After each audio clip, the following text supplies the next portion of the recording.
2023년 9월 17일 청안광성교회 주일 예배 시작하겠습니다.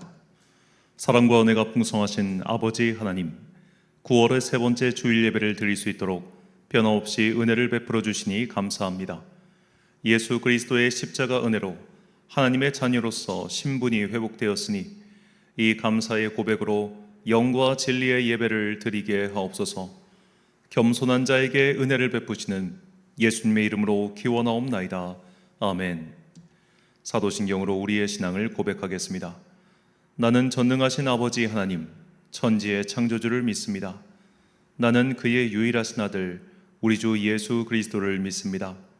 그는 성령으로 잉태되어 동정녀 마리아에게서 나시고 본디오 빌라도에게 고난을 받아 십자가에 못 박혀 죽으시고 장사된 지 사흘 만에 죽은 자 가운데서 다시 살아나셨으며 하늘에 오르시어 전능하신 아버지 하나님 우편에 앉아 계시다가 거기로부터 살아있는 자와 죽은 자를 심판하러 오십니다.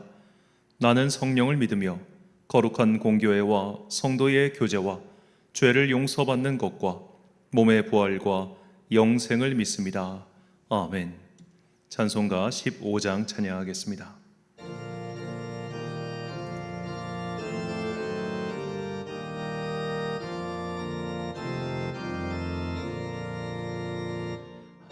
하나님의 크신 사랑 하늘에서 내리사 우리 맘에 항상 계셔 온전하게 하소서. 우리 주는 자비하사 사랑 무한하시니 두려워서 떠든 자를 구원하여 주소서. 걱정 근심 많은 자를 성령감화하시며 주과 은혜 사랑받아 평안하게 하소서. 처음과 끝이 되신 주님 항상 인도하셔서 마귀 유혹 받는 것을 속히 끊게 하소서. 아버지여 주의 능력 주시고 우리 맘에 임하셔서 주께 영광 항상 돌려 천사처럼 섬기며 주의 사랑 영영토록 찬송하게 하소서. 우리들이 거듭나서 흠이 없게 하시고 주의 크신 구원받아 온전하게 하소서. 영광에서 영광으로 천국까지 이르러 크신 사랑 감격하여 경배하게 하소서. 아멘.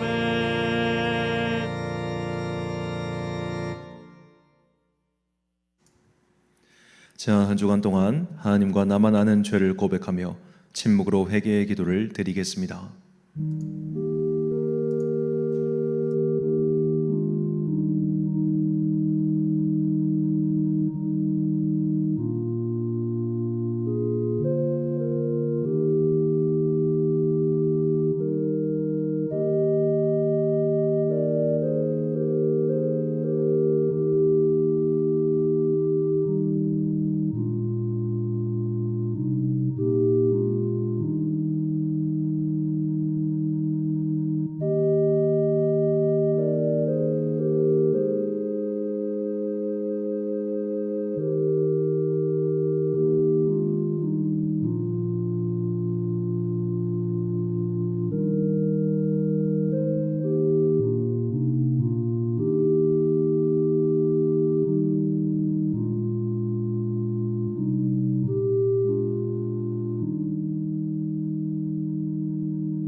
다 함께 공동기도를 드리겠습니다. 사랑과 은혜가 풍성하신 아버지 하나님, 지난 한 주간 변함없는 사랑과 은혜로 인도하시고 오늘도 은혜의 주일을 맞이하게 하시니 참 감사합니다. 이제 뜨거운 여름이 완전히 지나고 시원한 가을바람이 불어오고 있습니다. 결실의 계절 가을을 맞이하여 우리의 믿음 또한 한 가지 이상의 열매를 맺게 하옵소서. 성령의 열매를 맺을 수 있도록 우리에게 더욱 큰 은혜를 베풀어 주옵소서. 그러나 우리는 큰 은혜에 걸맞지 않은 죄의 마음을 품고 살았음을 고백합니다. 남을 배려하기보다는 나를 우선했고 주님의 마음보다 세상이 주는 마음으로 오염된 채 살았습니다. 나를 몰라준다고 사람들을 원망했고 나를 위해주지 않는다고 사람들을 미워했습니다. 사랑하기보다 사랑받기만을 바랬던 이기적인 마음을 십자가에 못 박아 주시고 이제는 예수님 닮은 하나님의 자녀가 되어 이해받기보다는 이해하고 위로받기보다는 위로할 수 있는 자녀가 되게 하옵소서. 이 세계를 위하여 기도합니다. 아직도 끝나지 않는 러시아와 우크라이나의 전쟁이 한반도까지 영향을 미치고 있습니다. 북한이 러시아에, 우리나라가 우크라이나에 무기를 지원함으로 서로 전쟁의 책임자가 되고 있습니다. 자국의 이익을 위해서라면 다른 이의 생명이 사라지는 것도 개의치 않는 이 천박한 돈 숭배가 사라질 수 있도록 우리에게 주님의 마음을 선물로 내려 주옵소서. 우리나라의 경기 침체가 장기화되면서 서민들의 살림살이가 힘겨워지고 있습니다. 쓸데없는 정치 싸움에 몰두하고 있는 정치인들이 속히 돌이켜 자신들의 본분을 다하게 하옵소서. 어려운 시기에 우리를 소금과 빛으로서 세상에 부르신 사명을 깨달을 수 있도록 이 시간 오직 주님만 영광 받으시고 우리에게는 넘치는 은혜와 축복의 시간이 되게 하옵소서. 이 모든 간구와 함께 주님의 은총과 자비를 구하며 주님께서 가르쳐 주신 기도를 드리오니 하늘에 계신 우리 아버지, 아버지의 이름을 거룩하게 하시며 아버지의 나라가 오게 하시며 아버지의 뜻이 하늘에서와 같이 땅에서도 이루어지게 하소서. 오늘 우리에게 일용할 양식을 주시고 우리가 우리에게 잘못한 사람을 용서하여 준 것 같이 우리 죄를 용서하여 주시고 우리를 시험에 빠지지 않게 하시고 악에서 구하소서. 나라와 권능과 영광이 영원히 아버지의 것입니다. 아멘.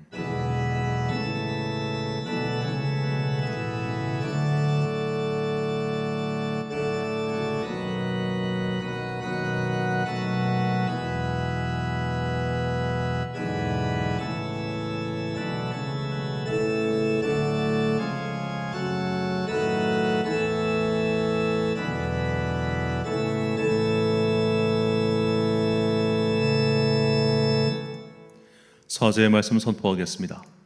우리는 낮에 속하였으니 정신을 차리고 믿음과 사랑의 호심경을 붙이고 구원의 소망의 투구를 쓰자. 하나님이 우리를 세우심은 노하심에 이르게 하심이 아니요 오직 우리 주 예수 그리스도로 말미암아 구원을 받게 하심이라. 아멘. 벌써 9월도 절반이 지나갔습니다. 세월이 빠르게 흘러가는 것만큼 우리의 믿음도 성장하길 소망합니다. 이 가을 선선한 바람과 함께 성령님께서 우리 영혼에 더욱 풍성한 은혜를 내려주시길 기도하는 여러분과 제가 되시길 간절히 축원합니다. 교독문 82번을 함께 교독하시겠습니다. 너희 안에 이 마음을 품으라. 곧 그리스도 예수의 마음이니 그는 근본 하나님의 본체시나 하나님과 동등됨을 취할 것으로 여기지 아니하시고 오히려 자기를 비워 종의 형체를 가지사 사람들과 같이 되셨고 사람의 모양으로 나타나사 자기를 낮추시고 죽기까지 복종하셨으니 곧 십자가에 죽으심이라. 이러므로 하나님이 그를 지극히 높여 모든 이름 위에 뛰어난 이름을 주사 하늘에 있는 자들과 땅에 있는 자들과 땅 아래에 있는 자들도 모든 무릎을 예수의 이름에 꿇게 하시고 함께 읽습니다.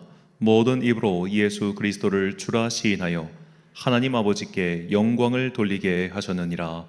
아멘. 찬송가 270장 찬양하겠습니다.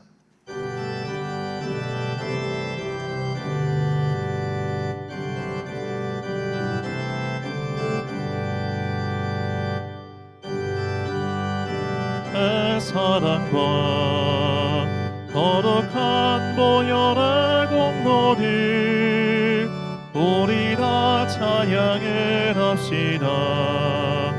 주님을 만나볼 때까지 예수는 우리를 깨끗게 하시는 주시니 그의 피 우리를 눈보다 더 희게 하셨네. 우리를 깨끗게 한 피는 무고한 생명의 모리새 생명의 구원을 받은 자 하나님 찬양을 합시다. 예수는 우리를 깨끗게 하시는 주시니 그의 피 우리를 눈보다 더 희게 하셨네.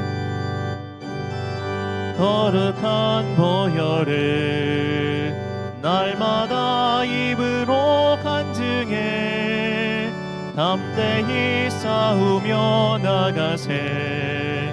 천국에 들어갈 때까지 예수는 우리를 깨끗게 하시는 주시니 그의 피 우리를 눈보다 더 희게 하셨네. 십자가 단단히 붙잡고 날마다 이기며 나가세. 머리에 면류관 쓰고서 주 앞에 찬양할 때까지 예수는 우리를 깨끗게 하시는 주시니 그의 피 우리를 눈보다 더 희게 하셨네.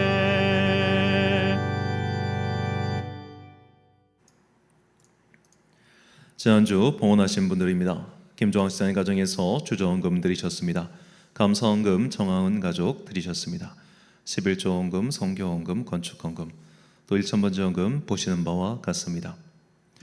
이제 추석 명절 예배 안내 드립니다. 추석 가정 예배는 실시간 방송으로 29일 금요일 추석 당일날 오전 8시에 실시간으로 송출됩니다. 가정 예배 순서를 확인하시면 항상 우리가 드리던 방식이지만 기도자만큼은 가족 중에서 대표자께서 드리시길 바랍니다. 혹시 이제 혼자서 가족 예배를 드리시는 분도 계실 겁니다.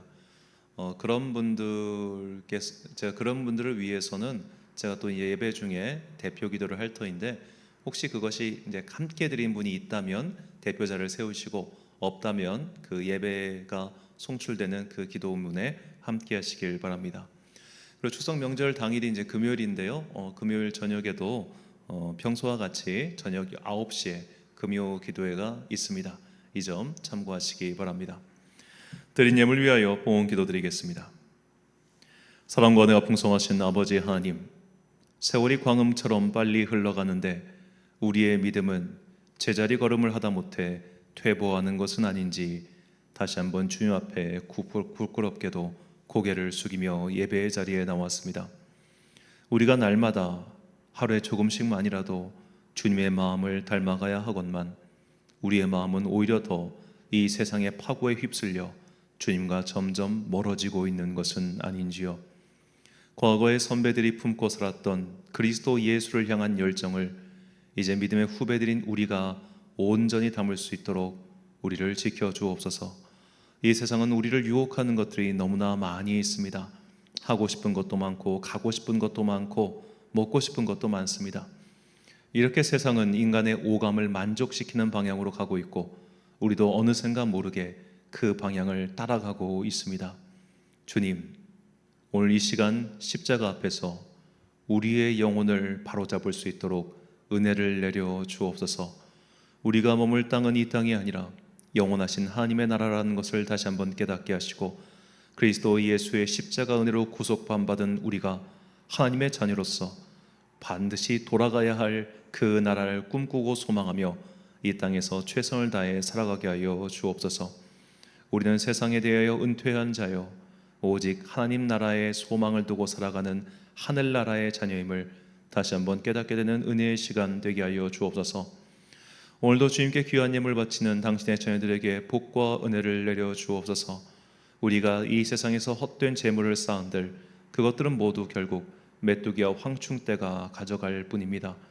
주님께서 주신 은혜에 감사하며 마땅히 주님께 드려야 될 것을 돌려드리는 은혜의 자녀 되게 하시고, 그리하여 주님의 풍성하신 은혜를 더욱더 놀랍게 체험하는 하나님의 자녀들, 주님의 나라의 성도들 되게 하여 주옵소서.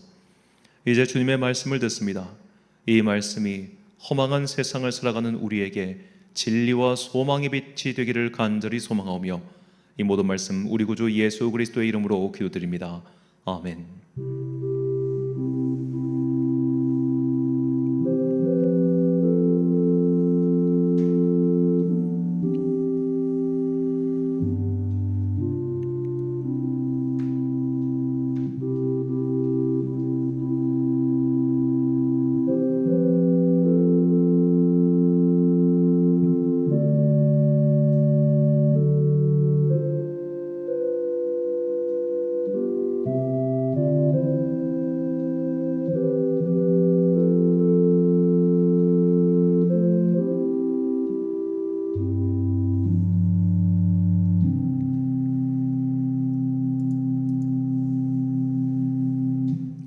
오늘 우리에게 주신 하나님의 말씀, 창세기 4장 2절부터 7절까지의 말씀입니다. 창세기 4장 2절부터 7절까지의 말씀, 이제 봉독하겠습니다. 하나님의 말씀 경청하십시오. 그가 또 가인의 아우 아벨을 낳았는데 아벨은 양치는 자였고 가인은 농사하는 자였더라. 세월이 지난 후에 가인은 땅의 소산으로 제물을 삼아 여호와께 드렸고, 아벨은 자기도 양의 첫 새끼와 그 기름으로 드렸더니 여호와께서 아벨과 그의 제물은 받으셨으나 가인과 그의 제물은 받지 아니하신지라. 가인이 몹시 분하여 안색이 변하니 여호와께서 가인에게 이르시되 내가 분하여 함은 어찌 됨이뇨 안색이 변함은 어찌 됨이냐. 내가 선을 행하면 어찌 낯을 들지 못하겠느냐. 선을 행하지 아니하면 죄가 문에 엎드려 있느니라. 죄가 너를 원하나 너는 죄를 다스릴지니라. 아멘. 성도의 지나친 권리의식이란 제목으로 하나님의 말씀 선포하겠습니다. 며칠 전 13일에 한 온라인 커뮤니티에 황당한 소식이 올라왔습니다. 한 병원의 응급실 전용 승강기 앞에 어떤 사람이 자동차를 주차시켜 놓고 사라진 것입니다. 이것을 본 주차장 관리인이 차주에게 전화를 걸어 여기에 주차시켜 놓으면 안 되니 차량을 옮겨달라고 전화했습니다. 그러자 차주는 내가 지금 진료 대기 중이라 움직일 수 없으니 그냥 기다려라라고 대답을 했습니다. 그러면서 문제가 생기면 내가 책임을 지겠다고 대꾸했습니다. 자, 이렇게 주차를 시켜 놓으면 도대체 어떻게 하자는 것인지 좀 그렇죠. 주차 관리는 결국 불법 주차 스티커를 붙였습니다.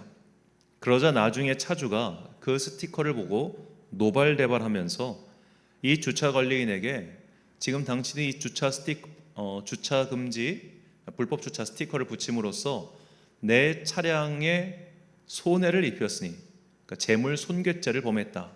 그러니까 당신 내가 고소하겠다라고 으름장을 놓았다고 합니다.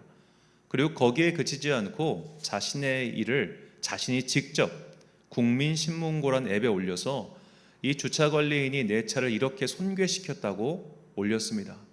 그러니까 사람들이 그걸 보고 너무 황당한 거예요. 아니, 응급실 엘리베이터 앞에다가 불법 주차를 해놓고 그러고 나서 스티커를 붙이자, 이것을 차량 손괴라고 노발대발하는 게 도대체 정상이냐 해가지고 이게 뉴스에 실렸고, 그러자 그 사람은 급히 반응이 안 좋자 자신의 글을 내렸다는 소식을 들었습니다. 한 라디오 방송에서 이 소식을 전하며 이 방송 출연자가 이런 말을 했습니다. 최근 우리나라에서 일어나는, 특히 요즘 학교에서 일어나는 일도 사실 비슷한 유형이라는 겁니다. 우리나라 사람들은 지금 너무 과도한 권리 의식을 갖고 있다고 말이죠. 과도한 권리 의식을 갖고 있다. 그래서 사소한 것도 피해를 봤다며 주장하고 난리를 치죠. 우리 아이가 조금만 혼나도 아동 학대죄로 고소를 해버립니다. 지나친 권리 의식과 과도한 권리 주장이 이어지고 있습니다. 온갖 일들을 민원이랍시고 신고하는 걸 보면 이런 사람들 상대하면 얼마나 힘들까라는 생각을 하죠. 학부모 중에는 매일같이 우리 아이가 오늘 이랬어요. 우리 아이 상태가 이래요. 선생님 오늘 우리 아이 신경 써주세요라고 매일 문자를 보내는 그런 부모도 있다고 합니다. 내가 손해를 보는 것도 당연히 안 되고 우리 아이가 행여라도 손해를 볼까 전전긍긍해하는 모습. 우리 사회가 온갖 종류의 갑질 때문에 몸살을 앓고 있는 것은 결국 모두가 모두에 대해 권리를 주장하기 때문이라는 생각이 들었습니다. 심지어는 범죄자들도 자신의 인권과 권리를 그렇게 강조하죠. 우리나라가 정당방위 판결이 거의 안 나는 나라인 걸 알고 계십니까? 미국 같은 경우는 자기 방어권에 대한 보장이 확실하기 때문에 예를 들어 범죄자가 무기를 들고 자기를 침입하거나 할 때 그 피해자가 될 수 있는 사람이 적극적으로 방어적 권리를 행사하는 게 가능하지만 우리나라의 경우 예를 들어 내가 생명의 위협을 느껴서 그것 때문에 자기 방어적 행위를 했을 때 그 자기 방어적 행위로 인해 피해를 입은 당사자가 내가 그래서 피해를 입었다고 고소를 하면 그거 이기는 경우가 상당히 많습니다.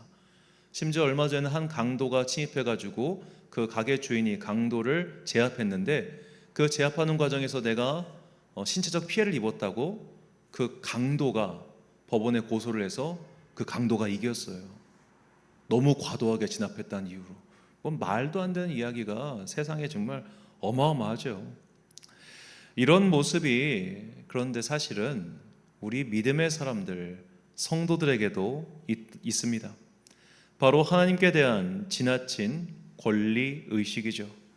하나님께서 나를 사랑하신다는 이야기를 우리가 수도 없이 듣다 보니 하나님께 대해 자신의 권리를 주장하는 것이 너무 쉬워졌습니다. 옛 성현의 말처럼 손자를 그저 예뻐하기만 하면 할아버지 수염을 뜯어버린다고 하죠. 우리는 마치 하나님께 그렇게 행동하는 경우가 너무 많더라는 거죠. 하나님께서 나를 사랑하셔. 나는 참으로 존귀한 존재야. 그런 이야기만 계속 듣고 주님이 당신을 사랑하세요. 하나님께서 당신을 사랑하세요. 이런 얘기를 듣다 보니까 내가 아무렇게나 행동해도 되는구나. 내가 어떠한 것을 하나님께 요구해도 하나님은 다 들어주시겠지라는 식으로 지나친 권리의식을 발현하는 경우가 성도들 사이에 왕왕 보이더라는 거죠. 그저 하나님께 떼를 쓰고 자신이 원하는 바를 얻어내려고 하는 그런 태도가 우리 안에 심지어 기도를 열심히 하는 분들 중에도 꽤 많습니다. 이런 표현 들어보셨나요? 하나님의 보좌를 흔드는 기도. 어떻게든 내가 원하는 걸 얻어내기 위해서 하나님께서 앉아 계신 그 자리를 흔들어 가면서까지 떼를 쓰고 어거지를 쓰며 기도해라. 그렇게 말하는 분들도 있어요. 그러다 보니까 한편으로는 모든 분들이 그런 건 절대 아닙니다만 기도를 많이 하시는 분들 중에 억센 분들이 많아요. 그렇게 떼를 쓰고 고집을 피우며 자신의 권리 주장을 하는 사람들, 그런 것들이 하나님께 대할 뿐만 아니라 교회 안에서도 그렇게 드러납니다. 그런 사람들은 하나님께 대해서든 일상생활에 있어서든 자신이 피해를 보고 손해를 보는 것을 요만큼도 견디질 못하죠. 지나친 권리의식과 과도한 권리 주장이 그의 안에 이미 인이 박혀 있기 때문입니다. 이런 태도의 전형적인 모습을 처음으로 보여준 사람이 바로 오늘 본문의 주인공인 가인입니다. 하나님께서는 가인의 제물은 받지 않으시고 아벨의 제물만 받으셨지요. 그 때문에 가인은 분노합니다. 우리는 이 가인의 분노를 좀 더 입체적으로 살펴볼 필요가 있습니다. 가인과 아벨이 하나님께 바친 제물의 종류를 한번 생각해 보십시오. 본문 3절과 4절 말씀. 세월이 지난 후에 가인은 땅의 소산으로 제물을 삼아 여호와께 드렸고 아벨은 자기도 양의 첫 새끼와 그 기름으로 드렸더니 여호와께서 아벨과 그의 제물은 받으셨으나. 자, 가인은 농부였고 아벨은 양을 치는 사람이었습니다. 그래서 가인은 농산물을 드렸고 아벨은 양의 새끼를 드렸죠. 자, 이것을 주목합시다. 자, 농산물과 양의 새끼 중 어느 쪽이 더 자신의 노동력이 많이 들어갈까요? 농산물 쪽입니다. 물론 목축하는 일이 쉽다는 말은 결코 아닙니다. 목축도 힘든 일입니다. 아침마다 양들을 데리고 목초지로 가서 풀을 먹이고, 그리고 물이 있는 곳에 가서 물을 먹이고, 그리고 목동은 끊임없이 사방을 경계하면서 이제 양들이 어디로 도망가진 않나, 혹은 뭐 늑대라든지 그런 짐승들이 침입해 오지 않나, 그것을 경계하고 있어야 되죠. 그러니까 신경이 많이 쓰이는 직업입니다. 하지만 몸이 엄청 고되지는 않지요. 농부에 비하면 말입니다. 농부의 일은 어떻습니까? 우리가 흔히 하는 말처럼 농부는 허리 필 일이 없다고 하죠. 아침부터 저녁 일이 마치는 순간까지, 새벽부터 저녁까지 농부는 계속해서 허리를 숙이며 일을 해야 합니다. 그리고 날마다 그 농작물이 잘 자라는지도 관리를 해야 되죠. 비가 많이 오면 비를 막기 위해 노력하고, 또 그 비가 또 안 오면 하늘을 바라보며 한탄하기도 해야 되는, 정말로 농사일이라고 하는 것은 정말 천기와 지기와 인기, 그러니까 천지인이 다 합쳐져야만 열매를 맺을 수 있는 고된 일이죠. 수확할 땐 또 얼마나 힘들겠습니까? 그래서 이제 목축은 혼자서도 많은 것을 할 수 있지만 농사는 노동 집약적인 행위잖아요. 그만큼 힘들기 때문입니다. 자, 그렇게 힘들어서 제물을 드렸어요. 그런데 그걸 받지 않으신 거예요. 반면에 농부인 가인의 눈에 볼 때 아벨은 한량이에요. 목동일은 너무 쉬워 보여요. 그런데 그건 받고 내 건 안 받는다? 내가 이렇게 수고하고 노력한 나의 것은 받지 않고 나보다 훨씬 더 덜 노력한 쟤의 것은 받는다? 그러니 가인의 분노는 당연히 하나님께 향해 있었던 것이죠. 왜 내 노력을 몰라주냐고, 내가 얼마나 고생했는데 왜 이것을 받지 않으시냐고 그렇게 화를 낸 겁니다. 우리도 가인과 같은 화를 낼 때가 있습니다. 하나님, 나한테 너무하신 것 아니에요? 내가 지금까지 하나님께 얼마나 열심히 예배드렸습니까? 내가 지금까지 하나님의 몸된 교회를 위하여 얼마나 수고하고 헌신했습니까? 그런데 왜 나에게 이렇게밖에 안 해주십니까? 왜 나에게 이 정도로밖에 대우해 주지 않으십니까? 혹은 내가 그렇게 수고하고 애쓰며 또 노력하고 지금까지 수십 년째 기도하고 있는데 왜 나의 인생의 이 어려운 짐들을 해결해 주지 않으십니까? 라며 하나님께 화를 내는 우리의 모습이 오늘 본문 속의 가인의 모습과 과연 무엇이 다르단 말입니까? 이런 태도는 성경 속에서 가인만 보여준 것이 아니었습니다. 하나님의 선지자인 요나도 사실 똑같은 태도를 보였습니다. 요나는 하나님의 민족 이스라엘을 괴롭힌 아시리아, 성경에서는 아수르라고 나오죠. 이 나라를 용서할 수 없었습니다. 그래서 아시리아의 수도인 니느웨에 가서 회개를 선포하라는 하나님의 명령을 거부하죠. 결국 그가 물고기 뱃속에서 하나님께 회개하고 하나님의 명령에 순종해서 니느웨로 가서 하나님의 회개의 말씀을 선포하지만, 니느웨는 사람의 도보로 3일 동안 내내 돌아다녀야만 다닐 수 있는 거리인데 그는 딱 하루만 그렇게 행동합니다. 3분의 1만 순종한 거예요. 도저히 내가 거기까지는 할 수가 없었어요. 그런데 그 3분의 1의 행위만으로도 니느웨 사람들이 회개해서 하나님의 심판이 취소되자 그가 하나님께 분노합니다. 어떻게 이러실 수가 있느냐고.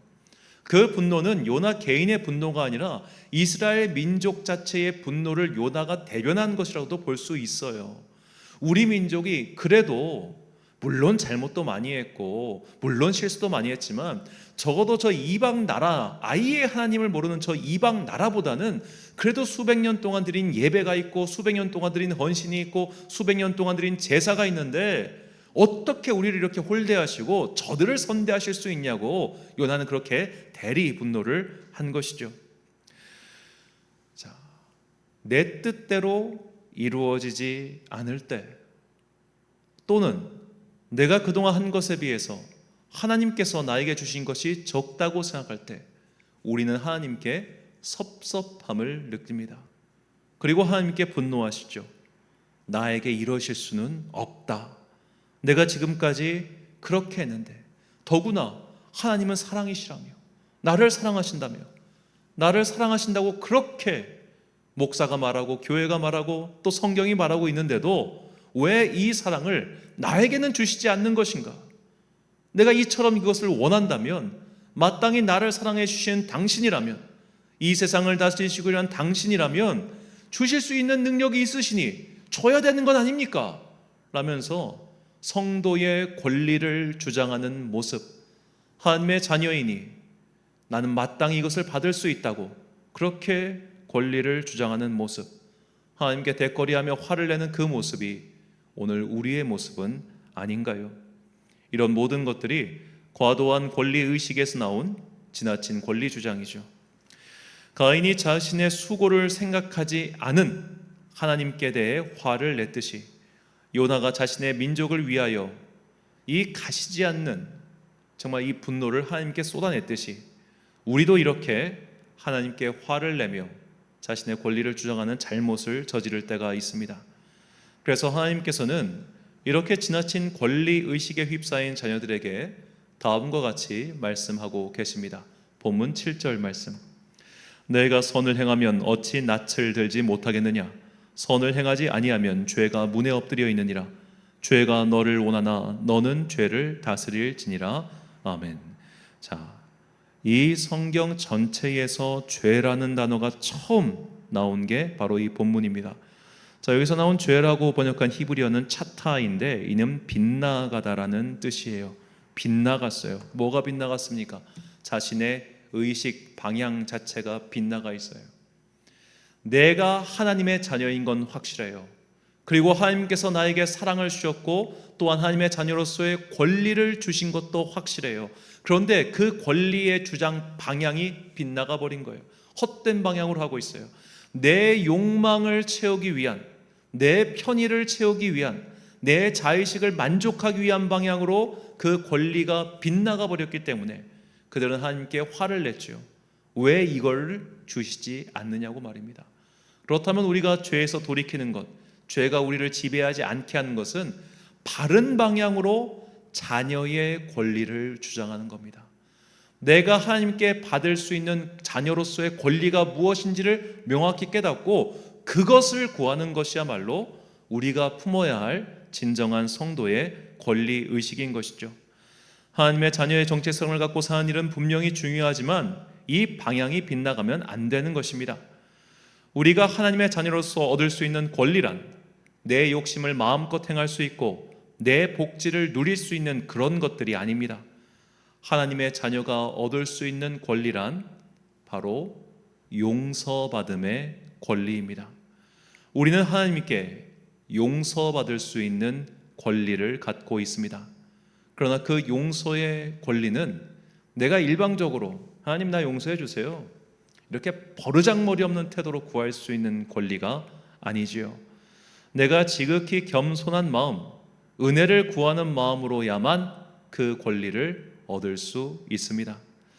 하나님의 자녀의 바른 권리 행사를 보여준 이야기가 예수님의 비유 속에 등장합니다. 우리가 잘 아는 누가복음 15장에 나오는 소위 말하는 탕자의 이야기죠.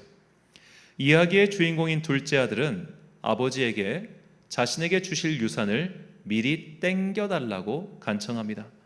이것은 둘째 아들이 자식으로서의 권리를 과도하게 행사하는 모습이죠. 누가복음 15장 12절 말씀입니다. 그 둘째가 아버지에게 말하되 아버지여 재산 중에서 내게 돌아올 분깃을 내게 주소서 하는지라. 아버지가 그 살림을 각각 나누어 주었더니, 자, 돌아올 분깃을 미리 땡겨달라. 과도한 권리 주장이죠. 이거 줘, 내 거잖아, 어차피 줄 거잖아. 그런 식으로 과도한 권리 주장을 무리하고도 무례하게 행했을 때 그 삶의 결과물은 어떻게 됐습니까? 철저한 패망이었습니다. 무례하고도 무식한 행동, 어쩌면 이것이 우리가 하나님께 보이는 모습은 아닐까요? 하나님께서 나를 사랑하신다는 그 거룩한 명제를 그저 내 욕심대로 이용하려 하며 내 소원을 이루려고만 하는 과도한 권리주장, 지나친 권리의식을 우리 또한 갖고 있지는 않습니까? 하지만 이 둘째가 진짜로 자녀의 권리를 취득한 것은 그가 이 권리를 달라고 요구할 때가 아니었습니다. 그저 하나님 앞에 엎드려 용서를 구했을 때 그는 진정한 자녀의 권리를 취득하고 회복하지요. 누가복음 15장 21절과 22절 말씀입니다. 아들이 이르되 아버지 내가 하늘과 아버지께 죄를 지었사오니 지금부터는 아버지의 아들이라 일컬음을 감당하지 못하겠나이다 하나 아버지는 종들에게 이르되 제일 좋은 옷을 내어다가 입히고 손에 가락지를 끼우고 발에 신을 신기라. 아멘. 자, 자신의 권리를 주장했을 때는 그는 아무것도 얻지, 결국 모든 것이 망했습니다. 그러나 그가 자녀로서 차마 권리를 주장하지 못하고 그저 아버지에게 용서를 구했을 때 그는 은혜를 입어 자녀의 직분이 다시 신분이 다시 회복되죠. 이것이 우리가 유일하게 감히 하나님께 요구할 수 있는 자녀의 권리인 거예요. 하나님, 내 죄를 용서해 주옵소서. 하나님, 내가 하나님께 죄를 짓고 살았습니다. 그러나 주님, 이 죽을 수밖에 없는 죄인, 지옥의 형벌을 받을 수밖에 없는 죄인이지만 감히 다시 한번 하나님께 용서를 구하오니 주님 우리에게 은혜의 빛을 비추어 주옵소서. 이게 우리가 주님께 요구할 수 있는 유일한 권리라는 겁니다. 하나님의 사랑은 우리가 권리 주장을 해서 얻을 수 있는 것이 아니라 오히려 내가 감히 이것을 얻을 자격이 없다라며 고개를 숙이는 겸비한 자들만이 얻을 수 있습니다. 자, 이 겸비라는 단어 요즘에는 거의 사용하지 않는 단어이지만 성경에는 겸비라는 말이 나오지요. 자신을 겸손하게 낮추다라는 뜻입니다. 하나님께서는 이 겸비한 사람, 스스로를 낮추고 감히 나는 자격이 없다라고 하나님 앞에 무릎을 꿇는 자에게 그 은혜를 베풀어 주시죠. 이처럼 겸비한 자가 얻을 수 있는 은혜를 보여준 참 진귀한 사례가 바로 북이스라엘의 아합 왕입니다. 아합 왕은 이 오므리 왕의 아들로서 정말로 이스라엘 역사에 길이 남을 악한 왕이죠. 그는 이제 페니키아의 공주인 이세벨과 결혼했고 이세벨에게 그야말로 휘둘리는 인생을 살면서 북이스라엘 전역에 바알과 아세라 이 숭배가 널리 퍼지게 하는 결정적 역할을 했습니다. 그런데 그의 죄는 여기서 그치지 않고 그가 나봇이라고 하는 사람의 포도원을 뺏었을 때 그야말로 절정에 달해요. 나봇이라는 사람이 포도원을 가지고 있었는데 그 포도원은 조상 대대로 물려받은 그들 가족의 땅이었습니다. 근데 그 땅이 너무 탐이 나니까 나한테 팔라고 권해요. 근데 나봇이 이거 조상에게서 물려받은 땅인데 그렇게 거래할 수는 없습니다. 그리고 무엇보다 하나님께서는 땅을 거래하지 말라고 하셨기 때문에 거래할 수 없습니다. 이렇게 거절을 합니다. 그러자 아합 왕이 끙끙 앓아요. 나 저거 정말 갖고 싶은데 저거 어떡하지 끙끙 앓자 그의 부인 이세벨이 꾀를 냅니다. 깡패 불량배를 고용해서 그 불량배들로 하여금 나봇이라는 사람의 그 오명을 뒤집어 씌워요. 악평을 듣게 합니다. 그래서 그 동네 사람들 선동해서 이 나봇을 돌로 쳐서 죽이지요. 그러자 이제 이 땅의 소유주가 사라졌으니 아합 왕이 그 땅을 꿀꺽합니다. 이게 하나님 보실 때 정말로 악의 정점을 찍었어요. 그래서 하나님께서 엘리야를 보내셔서 아합 왕에게 심판의 말씀을 선포하십니다. 이미 여러 번 심판의 말씀이 선포했지만 정말 내가 너희 집안 사람들을 싹 다 끝장을 내버릴 거야. 한 명도 남겨두지 않고 다 심판하고 벌할 거야. 너의 부인 이세벨은 개가 그녀를 뜯어먹게 할 거야. 이 정도로 강한 저주의 말씀, 심판의 말씀을 선포하셨어요. 그 말을 듣고 아합이 놀라가지고 푹 고개를 숙이고 이렇게 합니다. 열왕기상 21장 27절과 29절 말씀. 아합이 이 모든 말씀을 들을 때에 그의 옷을 찢고 굵은 배로 몸을 동이고 금식하고 굵은 배에 누우며 또 풀이 죽어 다니더라. 아합이 내 앞에서 겸비함을 내가 보느냐? 그가 내 앞에서 겸비함으로 내가 재앙을 저희의 시대에는 내리지 아니하고 그 아들의 시대에야 그의 집에 재앙을 내리리라 하셨더라. 아멘. 자, 우리가 이 이야기를 아합의 죄를 용서하셨다 그렇게 보면 안 됩니다. 아합의 죄와 그리고 그와의 가족이 받을 벌은 그대로 남아 있어요. 그러니까 아합은 이제 전쟁터에서 죽죠. 그 벌은 그대로 남아 있지만 적어도 이 아합이 정말 최악의 상황, 자기 자식이 자기 눈앞에서 죽고 자기 부인이 개에 물려 뜯겨 죽는 모습까지는 내가 안 보게 해주겠다. 최소한 너의 죽음만큼은 그래도 아주 비참하게 정말 최악 상황까지는 내가 안 가게 해주겠다. 그렇게 말씀하시는 겁니다. 왜? 네가 내 앞에서 겸비했으니까.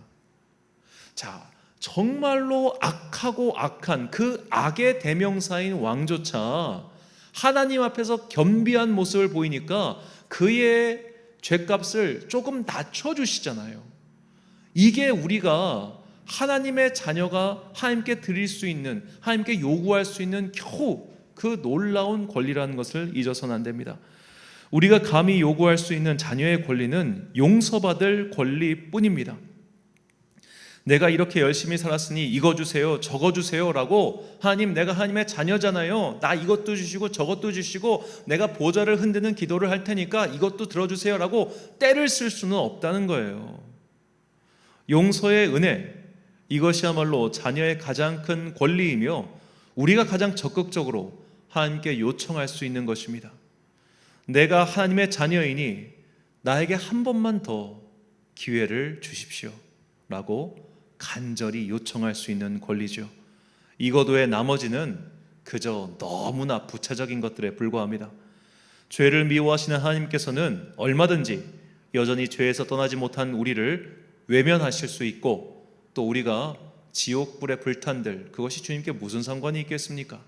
하지만 하나님께서 갖고 계시는 그 사랑의 마음 때문에 회개하고 자복하며 겸비하며 용서를 구하는 우리를 주님께서 외면하지 않으시는 것입니다. 주님, 내가 감히 이 한 가지를 구합니다. 주님, 나의 죄를 용서해 주옵소서 라고 무릎 꿇고 눈물을 흘리며 기도하는 그의 간절한 외침, 그가 설령 이 세상 모든 사람에게 돌멩이를 맞아 죽을 죄인이라 할지라도 주님께서는 그의 죄를 용서해 주신다는 거예요. 그가 벌은 벌로서 남겨져 있되 그의 죄를 용서하시는 하나님, 그것이 우리가 유일하게 그리고 가장 위대한 권리라는 것을 잊어서는 안 됩니다. 우리는 이 하나님의 은혜의 마음 덕분에 여전히 살아갈 수 있습니다. 하나님의 자녀는 용서를 통해 평안을 누리는 자들이지, 내가 원하는 더 많은 것들을 가짐으로써 그렇게 얻는 평안으로 하나님께 감사하는 자들이 아니에요. 그렇게 하나님께 권리 주장을 하는 자들이 아니라는 겁니다. 그래서 이사야 선지자는 이 하나님의 자녀가 받을 은혜를 다음과 같이 선포합니다. 이사야 54장 13절과 14절 말씀을 함께 읽겠습니다. 내 모든 자녀는 여호와의 교훈을 받을 것이니 내 자녀에게는 큰 평안이 있을 것이며 너는 공의로 설 것이며 학대가 내게서 멀어질 것인즉 내가 두려워하지 아니할 것이며 공포도 내게 가까이 하지 못할 것이라. 아멘. 사랑하는 천안광성교회 성도 여러분, 그리고 이 예배를 함께 드리고 계신 귀한 주님의 자녀 여러분, 우리는 알게 모르게 세상의 영향을 받으며 살고 있습니다. 그래서 사람들이 자신의 권리를 과도하게 주장하며 사회에 무리를 일으키고 있는 것처럼 믿음 생활하는 성도들 또한 내가 하나님의 자녀라는 명분을 이용해서 자신의 욕심을 정당화하고 또 채우려 할 때가 참 많이 있습니다. 우리가 하나님의 자녀로서 감히 주님께 요청할 수 있는 권리란 용서의 권리뿐이라는 것을 잊지 마십시오. 우리의 자유가 방종을 위한 것이 아니라 하나님을 사랑하고 영과 진리의 예배를 위해 주신 것이듯, 자녀의 권리 또한 내 욕심을 채우기 위한 것이 아니라 하나님의 은혜를 받고 천국에 가기 위한 것입니다. 진심으로 주님 앞에 겸비하며 하나님께 다시 기회를 달라고 엎드리는 자들에게 용서의 은혜가 임할 것입니다. 우리가 받은 권리 중 가장 중요하고 또 유일한 이 용서의 권리를 잊지 마시고 항상 주님 앞에서 겸비한 마음으로 살아가는 하늘의 자녀가 되시길 예수님의 이름으로 축원합니다. 기도하겠습니다. 사랑과 은혜가 풍성하신 아버지 하나님, 우리는 때론 보좌를 흔드는 기도를 한답시고 하나님께 이거 달라 저거 달라 때를 쓰고 고집을 부리는 그렇게 지나친 권리 주장을 하는 이 세상 사람들과 같은 모습으로 살아갔음을 고백합니다. 주님께 어거지로 때를 쓰는 어리석은 모습이 우리 안에 있다면 이 시간 성령의 불로 그런 거짓된 모습들을 말갛게 태워주시고 오직 감히 구할 수 있는 유일한 권리, 용서의 은혜만을 겸비한 마음으로 구하는 진정한 하늘나라의 자녀가 되게 하여 주옵소서. 그때 우리는 우리를 구원하시고 천국까지 인도하시는 주님의 은혜를 맛볼 것이며 그 은혜 속에서 평안을 누리고 안전하게 살아갈 것을 믿습니다. 세상의 안전한 간판이 아니라 주님께서 주시는 은혜의 손, 오직 그것만을 구하며 살아가는 겸손한 주의 자녀들 되기를 간절히 소망하오며 이 모든 말씀 우리 구주 예수 그리스도의 이름으로 기도드립니다. 아멘. 찬송가 288장 찬양하겠습니다.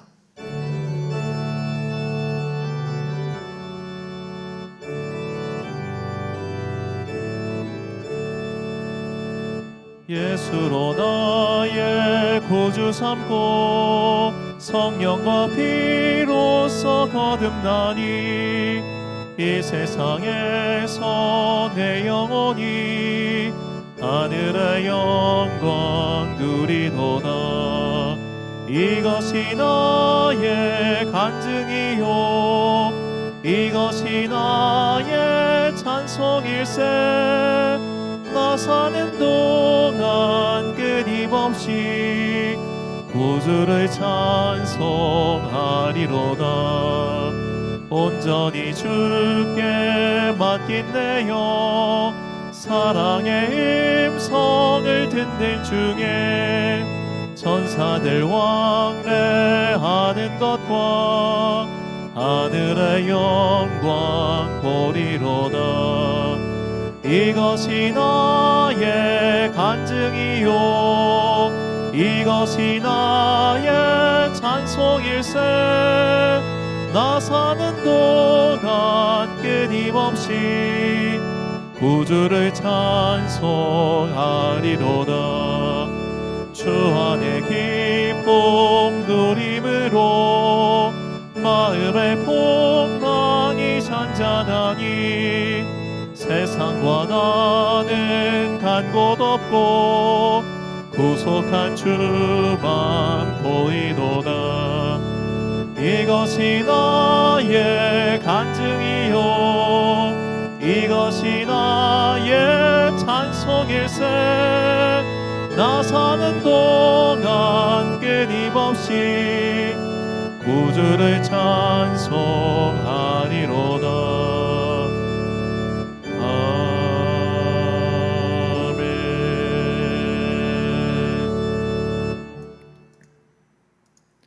파송의 말씀 선포하겠습니다. 우리가 하나님의 자녀로서 주장할 수 있는 유일한 권리는 용서의 은혜뿐입니다.